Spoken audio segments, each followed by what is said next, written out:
ঢাকা বিশ্ববিদ্যালয় মানে সারা বিশ্বের বামপন্থীদের আড্ডাখানা ছিল। ইসলামের ছাত্র শিবিরের কথা বলা তো দূরের কথা, ইসলামের কথা বলাই যেখানে দুরূহ ছিল। যে ঢাকা বিশ্ববিদ্যালয় ছিল একটি মিনি ক্যান্টনমেন্ট, যে ঢাকা বিশ্ববিদ্যালয় মানে সারা বিশ্বের বামপন্থীদের আড্ডাখানা ছিল। সেই ঢাকা বিশ্ববিদ্যালয় একটি গবেষণাগার ছিল।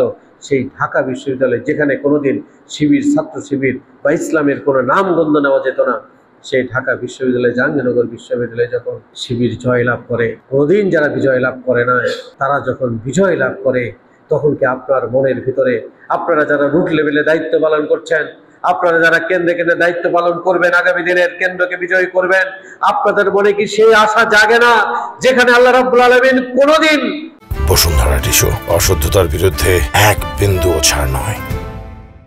পানির ফোয়ারা দেন নাই।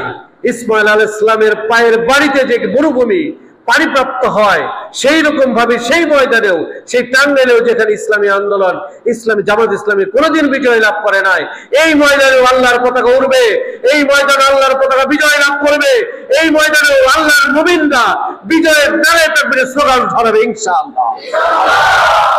আপনাদের মনে কি সেই আশা জাগে না? আপনাদের মনে কি সেই বিশ্বাস স্থাপিত হয় না? আপনাদের সেই মনের ভিতরে সেই আস্থা, বিশ্বাস এবং দৃঢ়তা নিয়ে এসে ময়দানে কাজ করুন, ময়দানে প্রতিটি জনগণের কাছে যান।